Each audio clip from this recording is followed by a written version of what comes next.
Olá, boa tarde. Eu me chamo Breno. Eu sou estudante do curso de licenciatura em filosofia e hoje apresentarei para vocês a atividade mapa da disciplina Teoria do Conhecimento.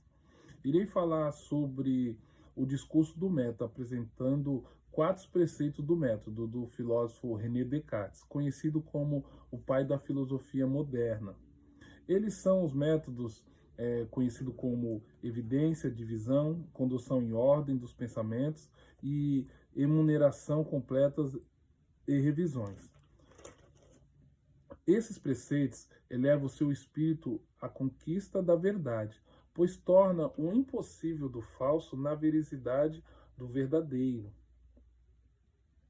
Na verdade, o fato de serem apenas quatro o número dos métodos do discurso para que sejam cumpridas regras com tanta exatidão. Né? Naquele momento, Descartes ele quis trazer uma exemplificação, né? Tornar apenas o mais fácil possível para ser cumprido. Né? Então ele colocou apenas quatro, né? Quatro métodos para que a gente conseguíssemos trazer um entendimento para a nossa forma de reflexão, para o conhecimento, até para o ensino. Ok? Nesse pequeno artigo que desenvolve os quatro preceitos do discurso do método de Descartes, eu quero trazer para vocês primeiro a pequena história, porque você pode perguntar como ele criou isso, de que forma ele criou, né? Podemos trazer essa discussão, né? Essa crítica de foi do nada que ele criou, não, existiu uma situação e essa situação ocorreu um tempo de reflexão, né? Nas histórias, né? Eu vou ler aqui para vocês como foi, né? Descartes, em meio à guerra na Alemanha, no ano de 1618, que durou até 1648, né? Lá na Alemanha existiu uma guerra conhecida como Guerra dos 30 Anos. Descartes ficou isolado. Em mérito à guerra, teve um bom tempo para reflexão. Como ele estava isolado, ele teve um bom tempo para reflexão, para entender o que estava acontecendo naquele momento, né? Com um período hábil, trouxe um caminho para entender que tudo que eles viviam não poderia ser confundido, sendo equiparado o falso com o verdadeiro. Descartes trouxe seus pensamentos à criação do método em quatro discursos. Agora eu quero trazer para vocês os quatro métodos que Descartes teve ali na sua reflexão, nos seus pensamentos, para entendermos. Vamos trazer mais detalhado esses métodos e depois vamos tentar entender como possamos usar esses métodos no nosso dia a dia. O primeiro era o de jamais acolher alguma coisa como verdadeiro, que eu não conhecesse. Evidentemente, isto é de evitar cuidadosamente a precipitação e prevenção e de não incluir em meus juízos que não apresentasse tal clareza e tão distintamente o meu espírito, né? É dessa forma que ele já evidenciou esse primeiro método, né? Sobre a evidência. A segunda seria a divisão. Vamos lá? Pois cada uma das dificuldades que eu examinasse em tantas parcelas possíveis e quantas vezes fosse necessária, nenhuma delas seriam melhores para resolvê-la. Era dessa forma que Descartes ele trazia sobre a divisão. Em terceiro, iremos falar sobre a forma de conduzir por ordem dos pensamentos. Com o pensamento ordenado, refletimos com um pensamento mais simples e fácil de conhecer. Para subir pouco a pouco, né? O que Descartes dizia ali?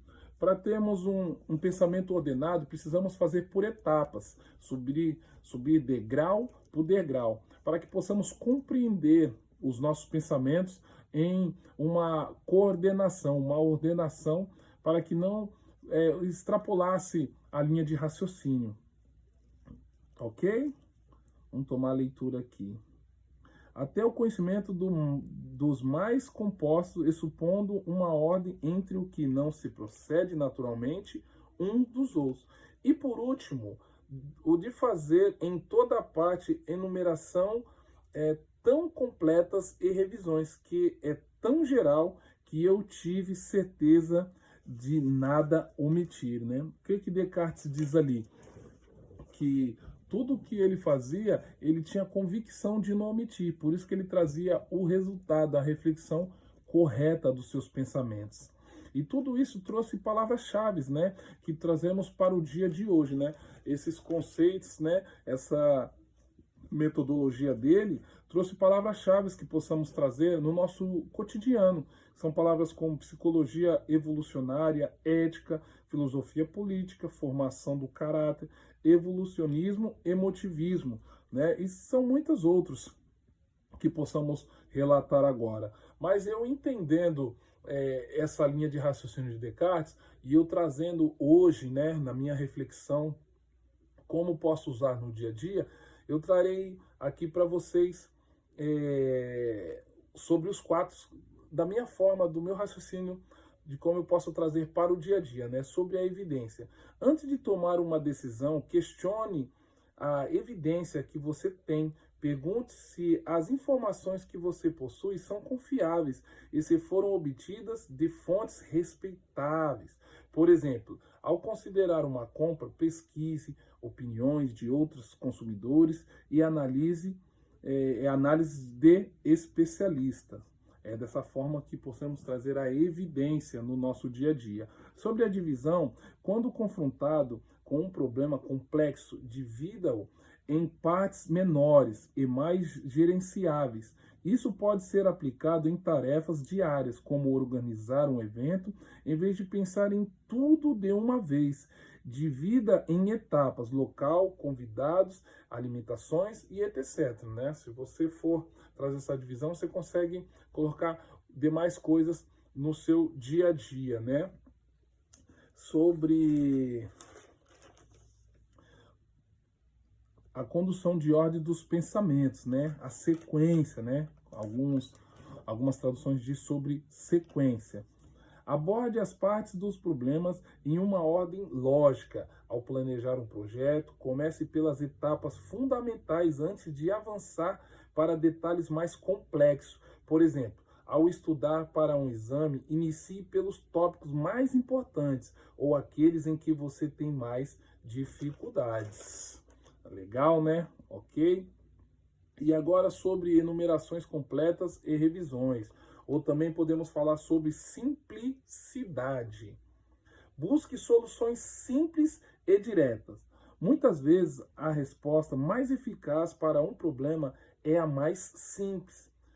Ao lidar com conflitos, por exemplo, tente resolver a situação com uma conversa direta e honesta, em vez de complicar com intermediários ou mal entendidos. É essa daí, né? Essa é a minha reflexão sobre os métodos de Descartes no nosso dia a dia, tá bom? Valeu, até a próxima, fique com Deus.